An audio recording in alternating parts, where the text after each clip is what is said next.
하나님의 말씀 요한복음 6장 1절부터 30절까지 제가 읽을 때 하나님의 말씀을 들으십시오. 그 후에 예수께서 디베랴의 갈릴리 바다 건너편으로 가시매 큰 무리가 따르니 이는 병자들에게 행하시는 표적을 보았음이로라. 예수께서 산에 오르사 제자들과 함께 거기 앉으시니 마침 유대인의 명절인 유월절이 가까운지라. 예수께서 눈을 들어 큰 무리가 자기에게 오는 것을 보시고 빌립에게 이르시되 우리가 어디서 떡을 사서 이 사람들을 먹이겠느냐 하시니 이렇게 말씀하시면 친히 어떻게 하실지를 아시고 빌립을 시험하고자 하심이라. 빌립이 대답하되 각 사람으로 조금씩 받게 할지라도 200데나리온의 떡이 부족하리이다.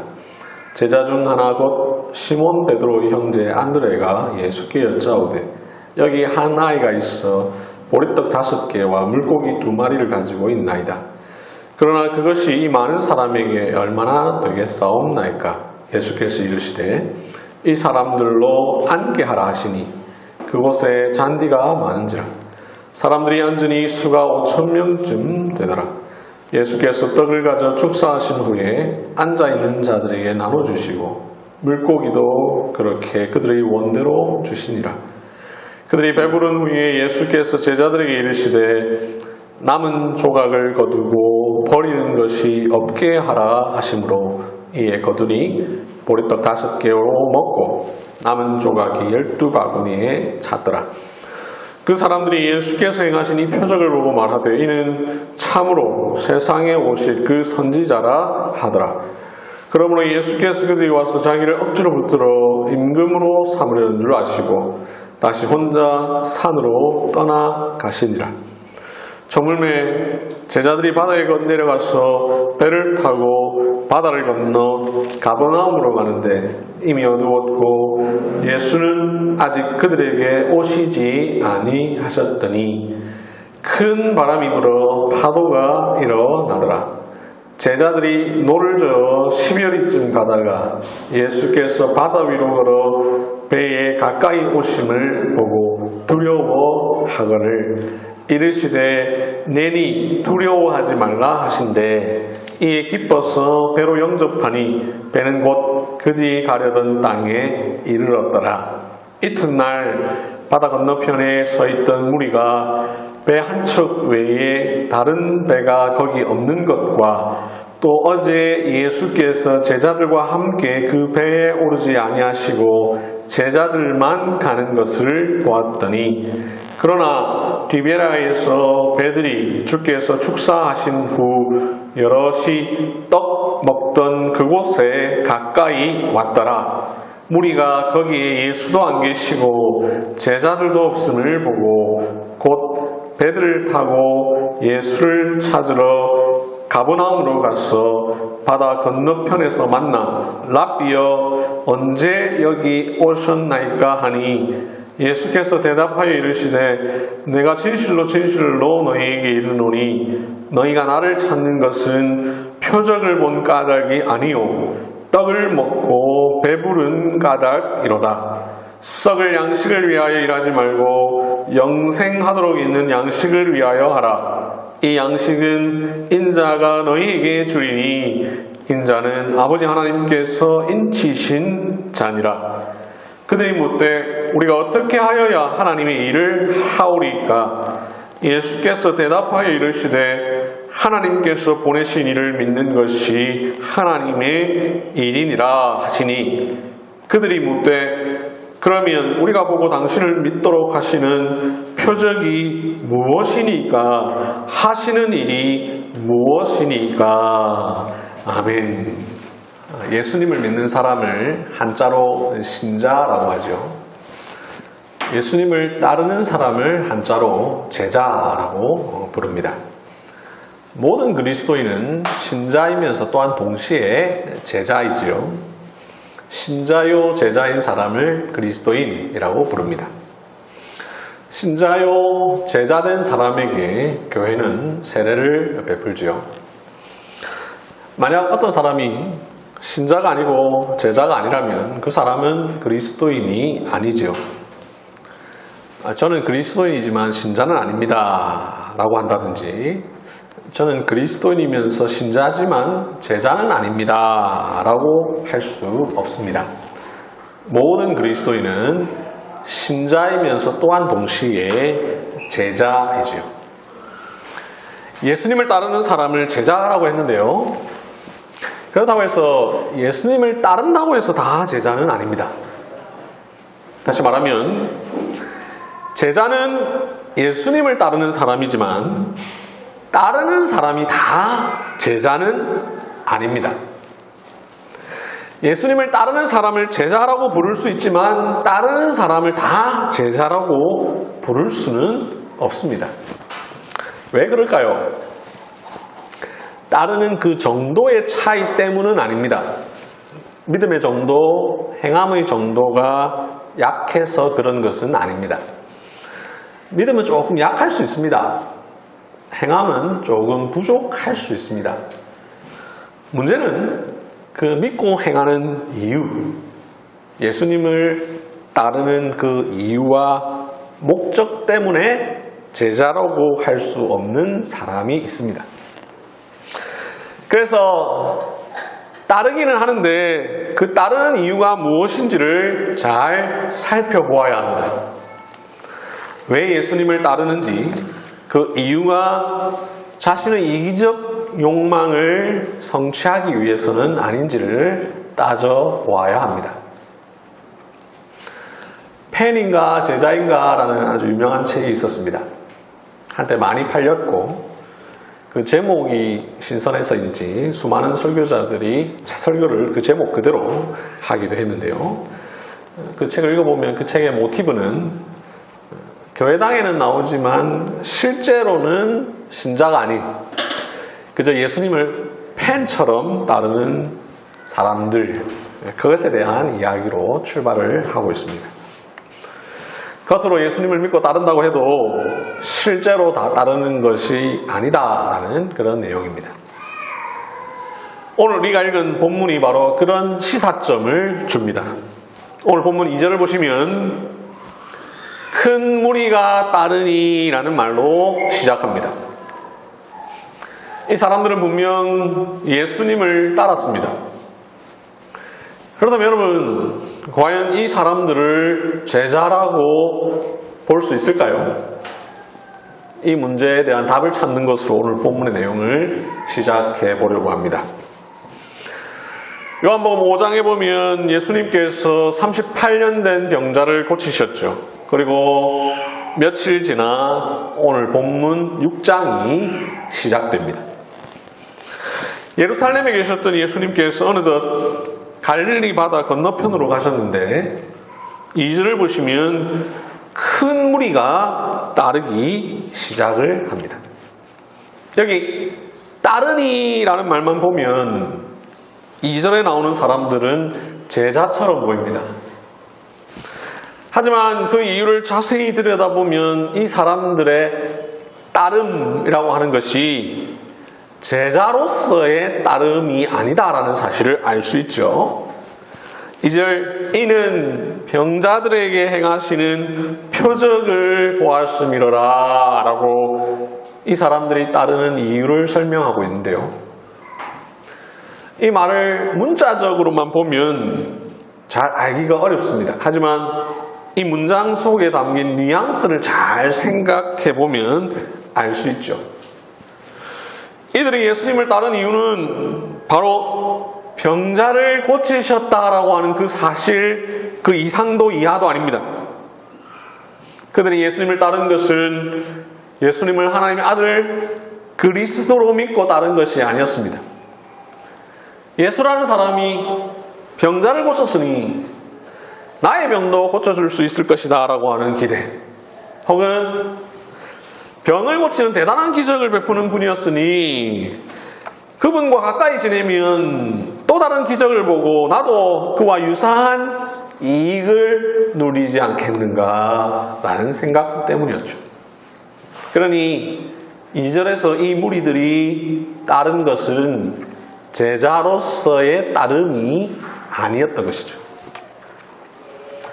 5절에서 이 무리들이 예수님께로 나와왔습니다. 예수님께서 그 모습을 보셨습니다. 마침 식사 시간도 되었고 해서 예수께서 오병이어 기적을 행하십니다. 떡 5개와 물고기 2마리라고 하는 한 사람 겨우 먹을 정도의 적은 음식으로 2만 명에 이르는 많은 사람들을 먹이셨습니다. 그리고 12바구니에 남기셨죠. 그러나 예수님은 단순히 이들의 육체적 굶주림을 해결하려고 이 일을 행하신 것이 아니었습니다. 2절에서 예수님을 따랐지만 아직까지는 이 따르는 그 이유가 단순히 병을 고치신 일 때문이라는 것을 아신 예수님은 오병이어의 표적을 통하여 자신이 단순히 병을 고치는 정도의 기적을 행하는 자가 아니라는 사실을 드러내셨습니다.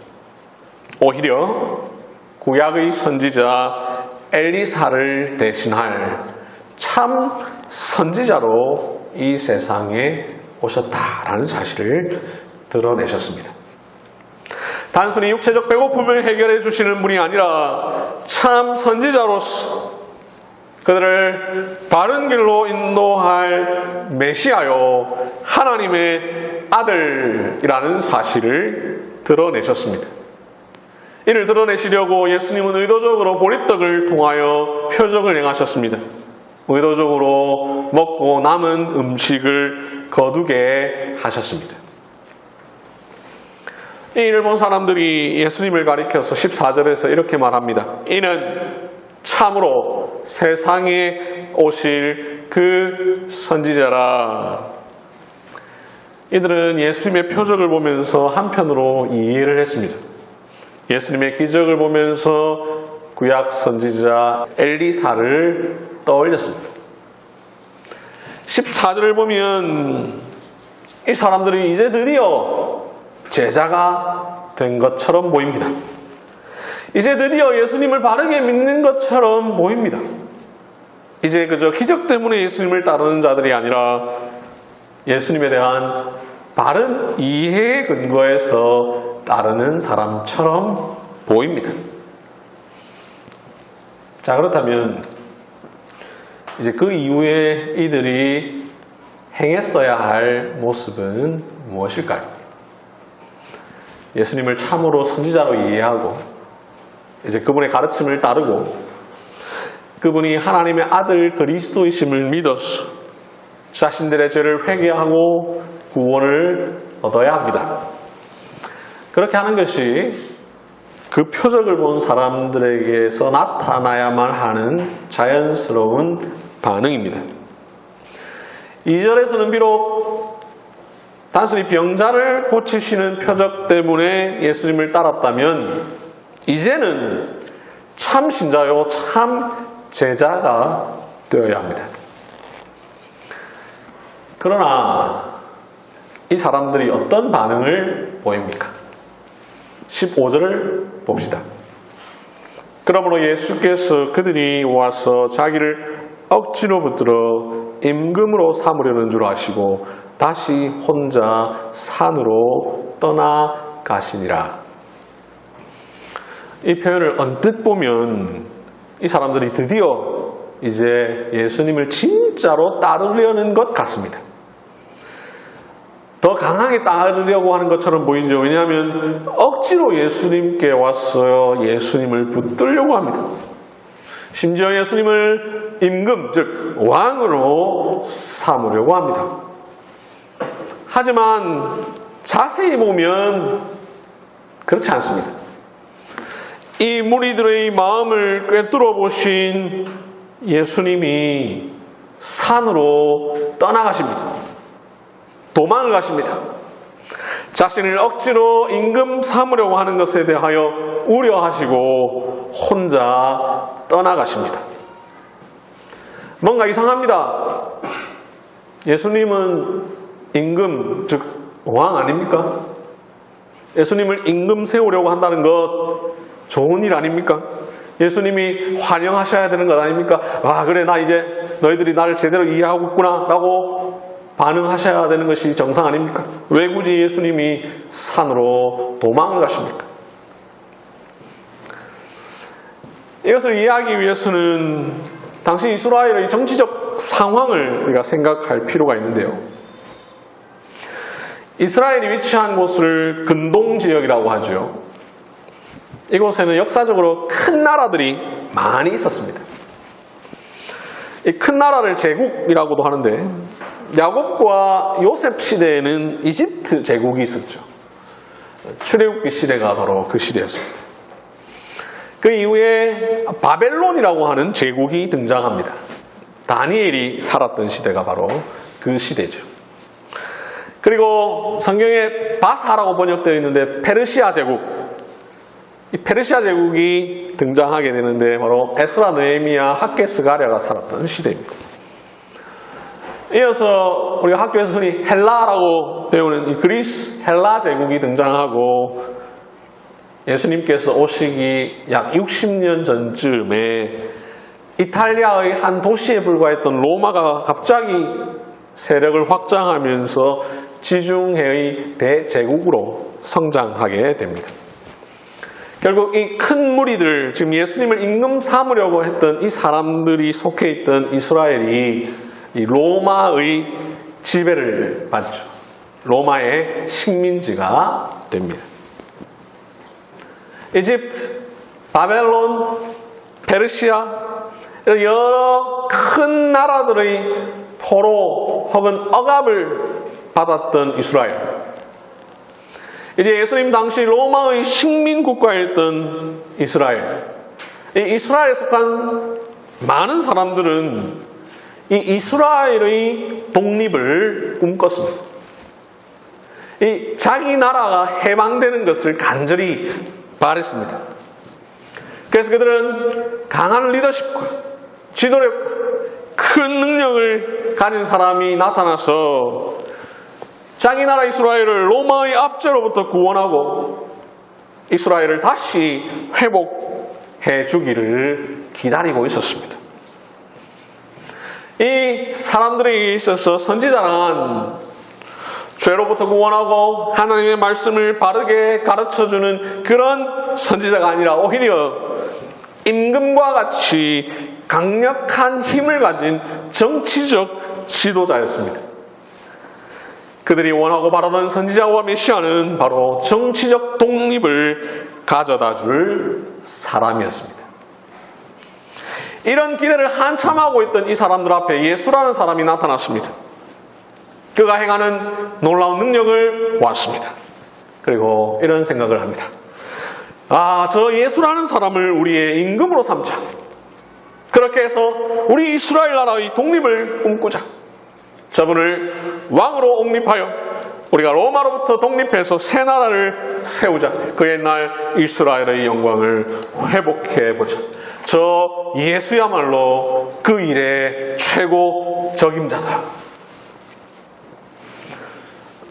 사람은 자기가 보고 싶은 것만 본다고 하죠. 이 무리들 자기들이 원하는 것만 보았습니다. 자기들의 욕망을 예수님께 투영시켰습니다. 예수님은 오병이어의 표적을 통하여 자신이 선지자요 메시아요 하나님의 아들이심을 나타내었건만 그들은 자기들이 원하는 임금을 보았습니다. 예수님은 분명 임금, 즉 왕이 맞습니다. 그러나 그들이 생각한 임금과 예수님의 임금 되심은 전혀 달랐습니다. 그들은 모세가 이스라엘을 이집트에서의 노예 생활로부터 벗어나게 해주었듯 참으로 세상에 오실 그 선지자라 생각한 그 예수가 로마의 식민 지배로부터 벗어나게 해줄 것이다 라고 기대했습니다. 하지만 예수님은 그 일을 하시기 위해 이 세상에 오신 분이 전혀 아니었습니다. 예수님은 단순히 이스라엘의 왕으로 오신 분이 아니었습니다. 오히려 온 세상의 왕으로, 온 세상의 구주로 오신 분이었습니다. 이제 왜 예수님께서 그들을 피하셨는지 아시겠죠? 그들이 예수님을 따랐던 이유와 예수님께서 원하셨던 자신을 따라야 하는 이유가 전혀 달랐기 때문입니다. 그래서 예수님은 그들에게 이용당하고 싶지 않으셔서 급히 피하셨습니다.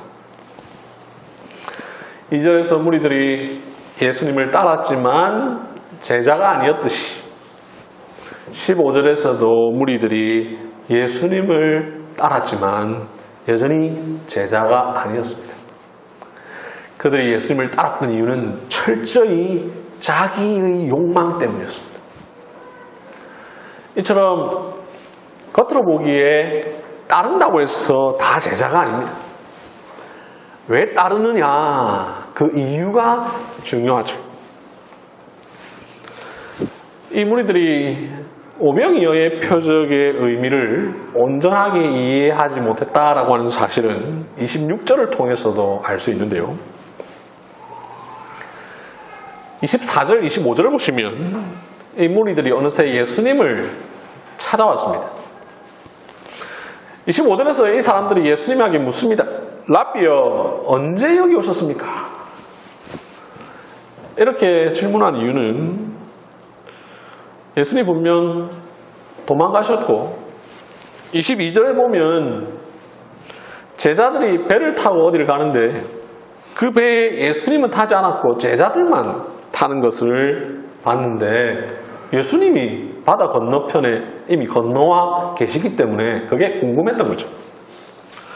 분명 제자들과 함께 떠나지 않으신 예수님께서 배도 없이 어떻게 여기에 오셨는가 궁금하죠. 그러니 묻습니다. 무리들이 이렇게 물으니 예수님은 내가 다른 배 타고 왔다라고 답하시든지 아니면 16절부터 21절까지에 보면 예수님께서 물 위로 걸으셔서 제자들이 타던 배에 타셔서 이렇게 오셨는데요. 그대로 내가 사실 물 위로 걸었고 배를 타고 그래서 나중에 왔다 이렇게 대답하시든지 해야 합니다. 그런데 예수님께서 갑자기 동문서답하십니다. 26절 너희가 나를 찾는 것은 표적을 본 까닭이 아니오 떡을 먹고 배부른 까닭이로다. 왜 이렇게 동문서답하십니까? 이 사람들은 라비여 언제 여기에 오셨습니까? 라고 물었는데 예수님은 다른 대답을 하십니다. 그 이유는 지금 이 사람들에게 있어서 중요한 것은 그들이 궁금해하는 그것이 아니기 때문입니다. 예수님은 그들의 질문에 대해 동문서답하심으로 오히려 그들의 정곡을 찌르십니다. 표적을 보았어도 그 표적에 담긴 진정한 의미를 깨닫지 못하고 예수님을 임금 삼으려고 하는 자들에게 너희가 나를 찾는 것은 표적 때문이 아니라 떡을 먹고 배부른 까닭이다. 즉 너희들이 나를 찾는 것은 내가 좋아서가 아니라 너희들의 욕망을 채워줄 도구로서 나를 찾는 것이다. 너희들은 지금 나를 따르려고 하는 것이 아니다. 라고 말이죠. 이 무리들이 얼마나 예수님의 표적의 의미를 깨닫지 못하고 있는지는 28절의 질문을 통해서도 또 나타납니다. 그들이 묻되 우리가 어떻게 하여야 하나님의 일을 하오리까? 본문을 자세히 읽어보시면요, 이 28절의 질문이 생뚱맞습니다. 26절, 27절 들은 뒤에 왜 갑자기 이런 질문을 하는지 도무지 이해가 안 됩니다. 제가 오늘 설교를 준비하면서 굉장히 힘들었는데 그 이유 중에 하나가 아무리 읽어도 왜 갑자기 이런 말이 나오는지 이유를 알기가 너무 어려운 거예요. 그런데 한참 본문을 읽고 그러면서 알게 되었습니다. 28절 이 질문은 정말 말 그대로 생뚱맞은 질문 맞습니다. 이 질문은 26절, 27절에서 예수님께서 하신 말씀을 의도적으로 외면하는 질문입니다. 예수님께서 그들의 정곡을 찌르시니 화제를 돌려버립니다. 26절, 27절에서 예수님께서 하신 말씀과 전혀 상관없는 이야기를 해버립니다. 그런데 예수님은 29절에서 이 질문에 대해 친절하게 대답하십니다. 그랬더니 30절에서 또다시 묻습니다. 그들이 묻되 그러면 우리가 보고 당신을 믿도록 행하시는 표적이 무엇이니까? 이 도대체 얼마나 말도 안 되는 질문입니까? 방금 그들이 오병이어의 표적을 받지 않습니까? 그러면 됐는데 뭘 또다시 묻습니까? 우리가 보고 당신을 믿도록 행하시는 표적이 무엇입니까?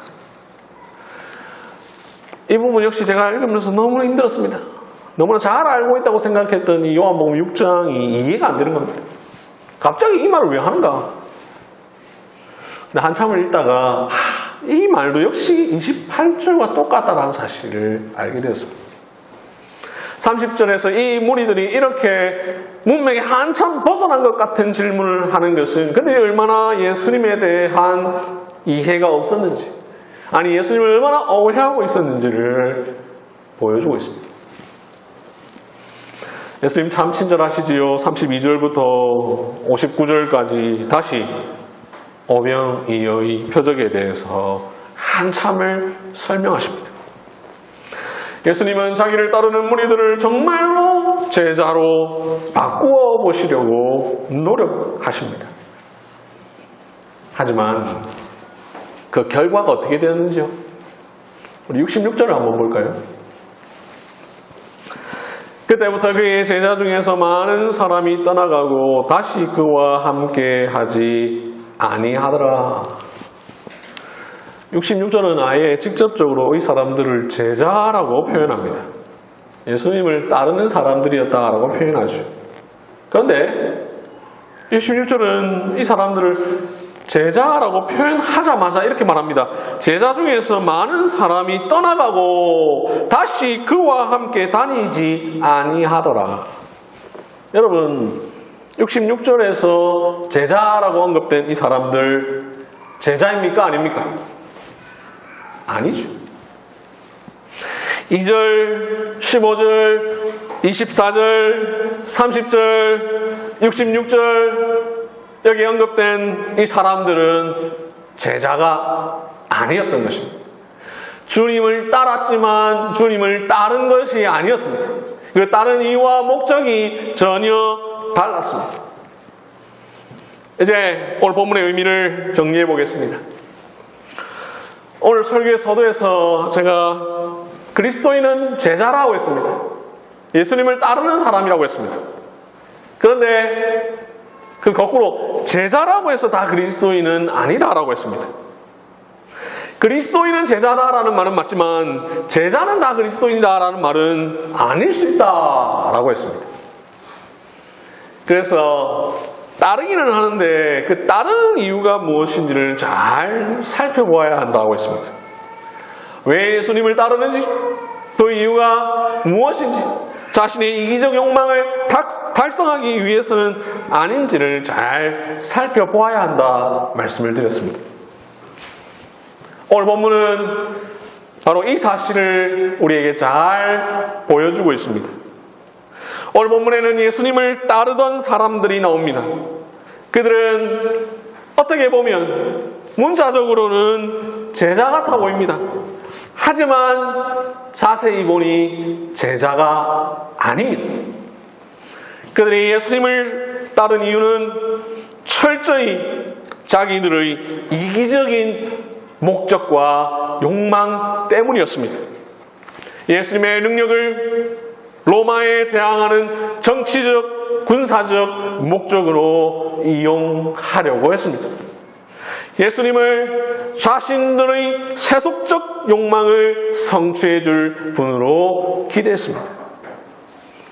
이러한 그들의 욕망을 꿰뚫어 보신 예수님은 15절에서 도망을 가셨습니다.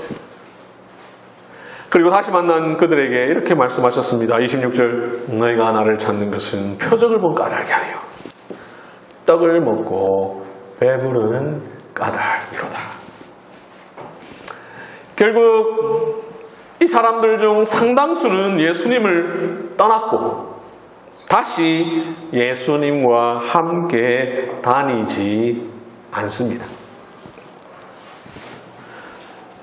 이 사건을 상세하게 기록하고 있는 사도 요한은 오늘 저와 여러분에게 이렇게 묻습니다.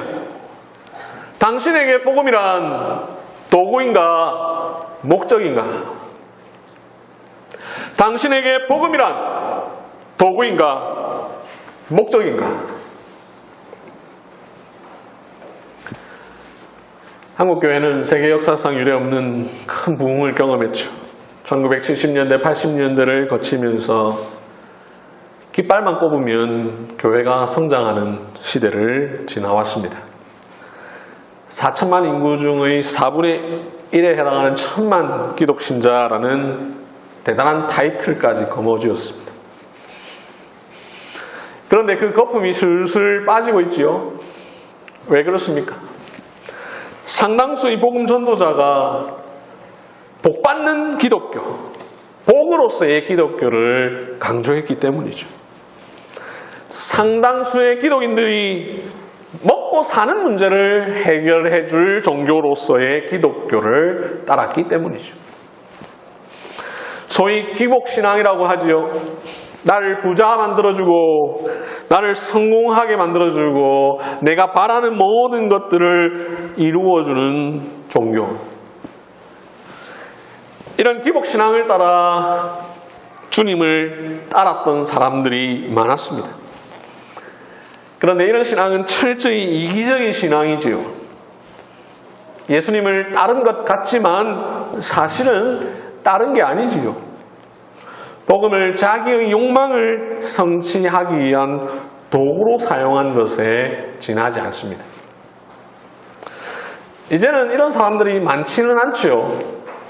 하지만 그럼에도 있죠.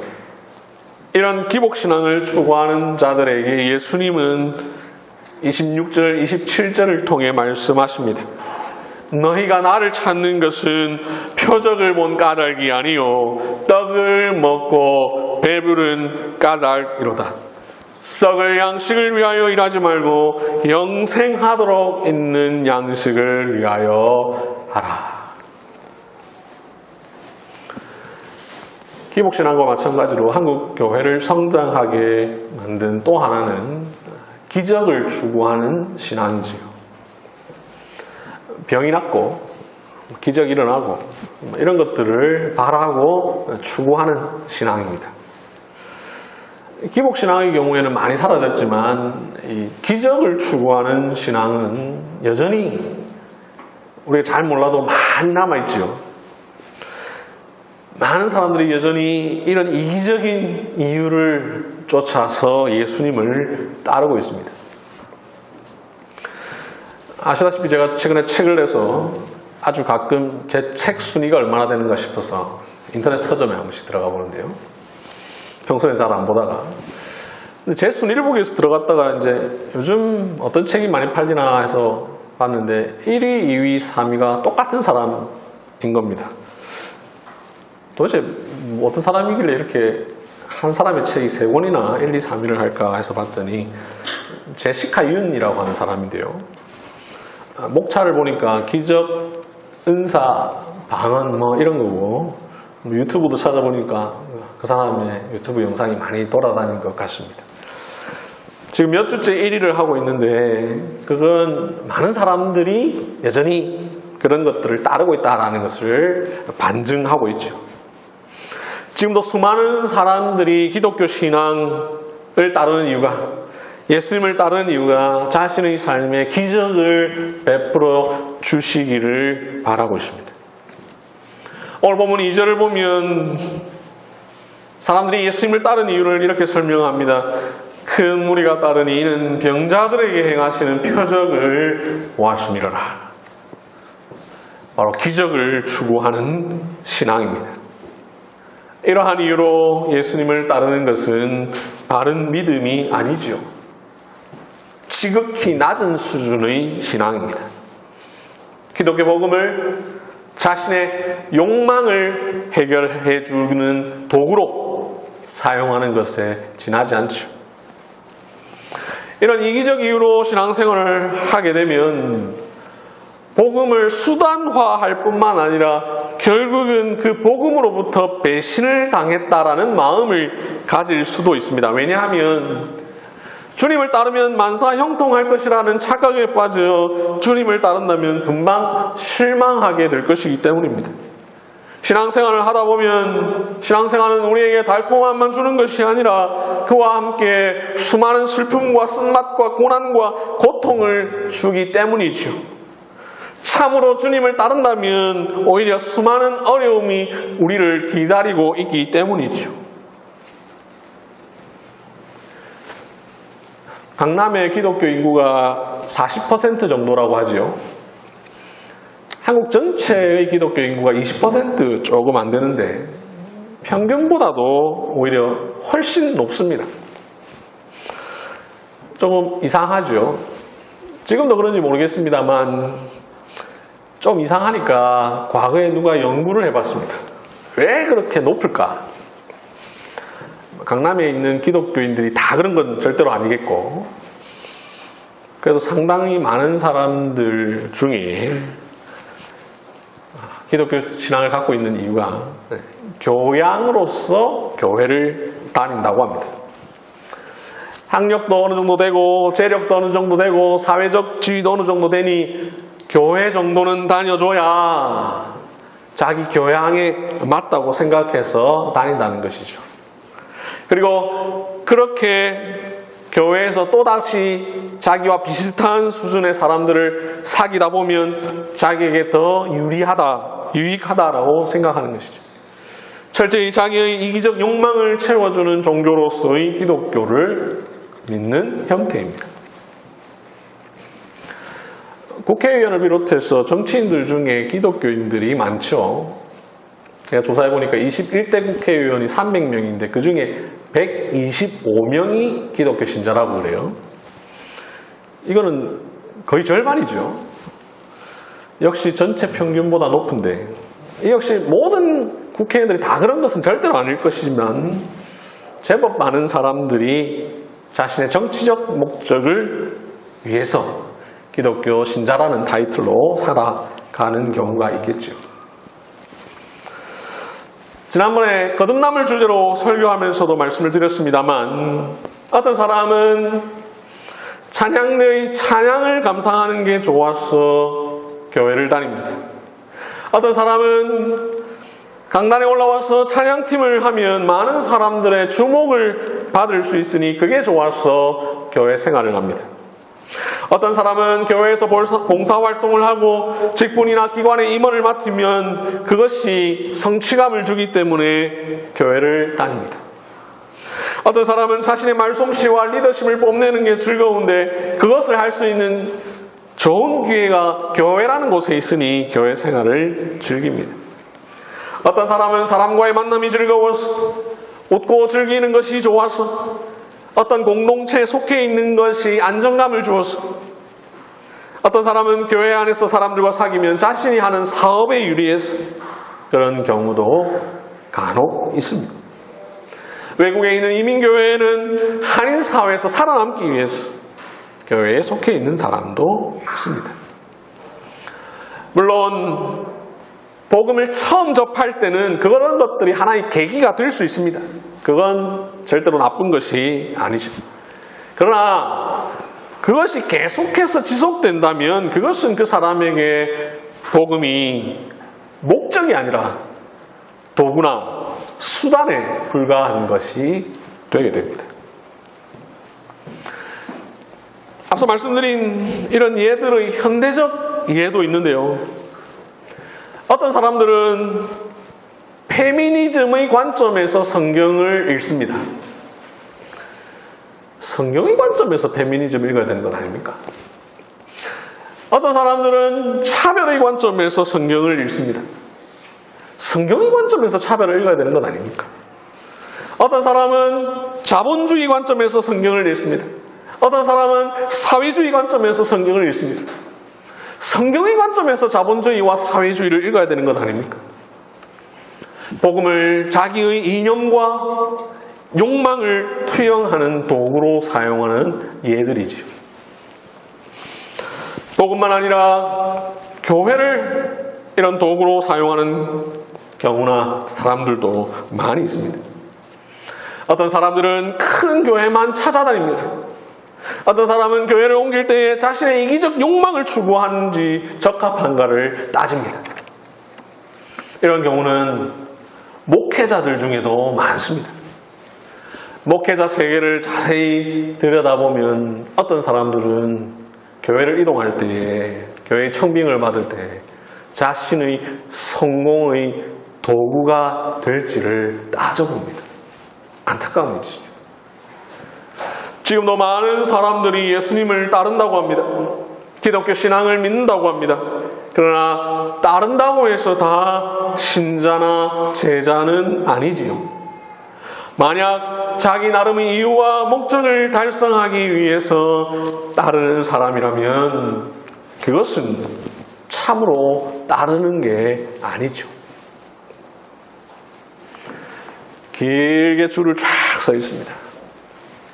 중간에 딱 들어가서 당신은 여기 왜 서 있습니까? 라고 물으면 뒤로 갈 때마다 그 대답이 조금씩 달라지는데 한참 뒤에 있는 사람에게 물으면 이렇게 대답합니다. 사람들이 줄 서 있기를 서 있습니다. 이런 것처럼 따르기는 따르지만 무엇을 따르는지도 모르고 왜 따르는지도 모르면서 자기 스스로를 그리스도인이라고 착각할 수도 있습니다. 사랑하는 한길교회 교우 여러분, 여러분들 가운데는 그런 경우가 없기를 바랍니다. 복음이 그 자체로 목적이 아닌 도구가 되는 분들이 없기를 바랍니다. 다른 사람에 대하여 평가하기 전에 먼저 나는 과연 복음의 본질을 바르게 이해하고 있는지, 내가 기독교인으로서, 한 사람의 신자로서, 한길교회 교인으로서 이 세상을 살아가고 있는 삶이 과연 복음을 목적으로 하는 삶인지를 늘 되뇌어 보기를 바랍니다. 찬송할 때의 뜨거움, 기도할 때의 카타르시스, 설교를 들을 때의 잔잔한 감동, 논리적 복음의 묘미, 그런 것 때문에 복음을 추구하고 있는 것은 아닌지 돌아보아야 합니다. 내가 지금 이 자리에 앉아있는 이유가 무엇인지, 예배 시간에 찬송을 부르고 기도하고 헌금하는 이유와 목적은 무엇인지, 예배를 마치고 교인들과 대화를 나누는 이유는 무엇인지, 예배를 마치고 돌아가서 집에서 쉴 때 그 쉼의 이유와 목적은 무엇인지, 이 모든 일에 하나님이 계신지, 하나님의 말씀의 명령에 대한 순종이 있는지, 그 순종에 대한 기쁨이 나에게 있는지를 끊임없이 되물으시기를 바랍니다. 본질을 따르지 않을 때는 금방 흔들립니다. 조그만 어려움이 생겨도 이탈해버립니다.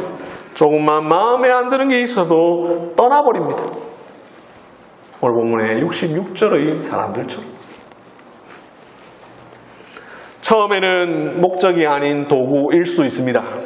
그러나 점점 도구나 수단으로서의 복음이 아닌 목적으로서의 복음이 되어야 합니다. 나의 이기적인 이유가 아닌 예수 그리스도 그분이 곧 이유가 되어야 합니다. 신자가 된다는 것, 제자가 된다는 것은 나에게 복음을 맞추는 게 아니라 복음에 나를 맞추는 것입니다. 신자가 된다는 것, 제자가 된다는 것, 나에게 복음을 맞추는 게 아니라 복음에 나를 맞추는 것입니다. 나의 필요를 채워주는 종교, 나의 욕망을 채워주는 복음이 아니라 복음을 위하여 나를 희생하고 복음을 위하여 나의 욕망을 절제하는 삶이 되어야 합니다. 참된 신자, 참된 제자는 자기의 유익을 위해서가 아니라 하나님의 영광을 위해서 그리스도를 따릅니다. 참된 신자, 참된 제자는 자기가 원하는 방식으로 하나님을 믿는 게 아니라 하나님께서 원하시는 방식으로 하나님을 믿습니다. 그래서 이런 신앙행위는 때로 재미가 없기도 하죠. 때로 힘들기도 하지요. 때로 내 생각에 맞지 않기도 하지요. 때로 세상의 조롱도 당하지요. 하지만 복음이 수단이나 도구가 아니라 목적이라면 그것을 충분히 견딜 수 있습니다. 신앙이란 자기 중심성을 하나님 중심성으로 바꾸어가는 것입니다. 우리의 생활 원리는 다음과 같다. 하나님 중심, 성경 중심, 교회 중심. 인간이라는 게 기본적으로 하나님 중심이 아니죠. 자기 중심입니다. 인간이라는 존재가 기본적으로 성경 중심이 아니라 내 철학 중심입니다. 인간이라는 게 기본적으로 교회 중심이 아닙니다. 내 마음대로 신앙생활입니다. 그러나 내가 아니라 하나님이 중심이 되고 내 철학이 아니라 성경이 중심이 되고 내 마음대로가 아니라 교회의 가르침과 치리가 중심이 되는 것, 이것이 우리의 생활 원리입니다. 하나님 중심, 성경 중심, 교회 중심. 신앙이 성장하고 성숙한다는 것은 바로 이런 관념의 변화입니다. 그 관념의 변화가 결국 행동의 변화로 나타나야 합니다. 이제 다시 28절에 나오는 무리들이 예수님께 했던 질문을 보십시오. 그냥 읽어보면 문맥상 이게 도대체 왜 갑자기 나오는 말인가 잘 이해 안 되지만 오늘 설교 내용에 근거해서 생각해보면 이 사람들이 왜 이렇게 자꾸 이상한 질문을 하는지 알 수 있습니다. 이 사람들은 자신의 생각을 예수님께 맞추려고 하지 않고 예수님을 자신의 생각에 맞추려고 합니다. 공산 정권 시절 루마니아에서 교회를 이끌었던 존 오로스라고 하는 사람이 한 강연에서 이렇게 이야기했습니다. 공산 정권 시절 우리가 설교하고 나면 사람들이 찾아와서 너도 나도 그리스도인이 되겠다라고 했습니다. 그러면 우리는 이렇게 말했습니다. 그리스도인이 되려고 하니 참 잘하시는 일입니다. 하지만 그러기 위해서는 치루어야 할 대가가 있다는 걸 알아야 합니다. 곤혹을 치를 수도 있습니다. 많은 것을 잃을 수도 있습니다. 아주 큰 것을 잃을 수도 있죠. 그래도 믿으시겠습니까?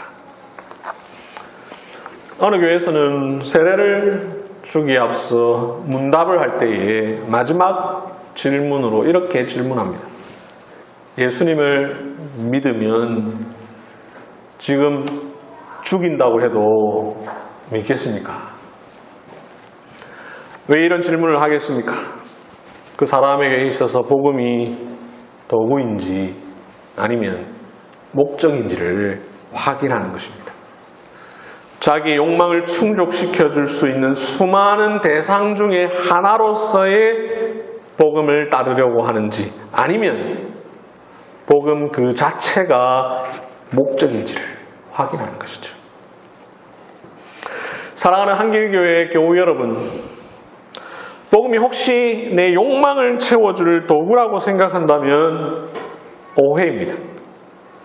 처음 그렇게 신앙을 가졌다 하더라도 신앙을 계속해서 지속하는 이유가 그런 것 때문이라면 그것은 번지수를 잘못 짚은 것입니다. 만약 그렇게 생각한다면 오늘 본문 15절 말씀처럼 예수님께서 당신을 피하실 것입니다. 아니면 66절 말씀처럼 당신이 결국 예수님을 떠나버릴 것입니다.